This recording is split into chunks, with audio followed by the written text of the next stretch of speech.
काम करत करत पोहोचलो आम्ही गडहिंग्लज मध्ये. तर नमस्कार मंडळी, मी युके ब्लॉगर. तसं अचानक ठरलं की गडहिंग्लजला आपल्याला कामाला जायचं. मग काय, गाडी आम्ही धरली सकाळी उठून लवकर आणि आम्ही निघालो. तशी केसही बघा माझी केवढीच्या काय वाढल्या, तरी पण असं आपण क्यूटच दिसत होतो. मग आम्ही पोहोचलो गडहिंग्लज येथे. इथे भावाचा वाढदिवस असून भाऊ काम करत होता आणि आम्ही इकडे वर चढलो तर इकडे ऊन लागाल तर म्हणणार, त्यामुळे इथे सोलर खालीच मी बसलेलो. मग म्हणतो तुमच्या जेबेसाठी काहीतरी दावावं. हे बघा केवढ्याच्या काय चिचा लागल्यात. आहा, ऊन खाली झाल्यानंतर ज्याला मी पडलो इकडे बाहेर आणि म्हणलं जरा सोलर बघूया. आणि इकडे माणसं काम करायला ते सगळ्या वायरीतनी वायर गुतावलेली. मग काय, रात्री आम्ही जेव्हा निघालो तोपर्यंत डॉगेश बाई इथे बसलेलो.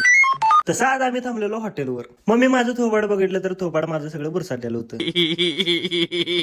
मग माझी नजर गेली इकडे खिडकीतनं खाली. मग लाडले तसं म्हणा गेलं तसा दिवस एन्जॉय मध्येच गेला. तर हा ब्लॉग इथंच एंड करतो. भेटूया एका नवीन ब्लॉग मध्ये. आणि जाता जाता फॉलो आणि लाईक करून जावा.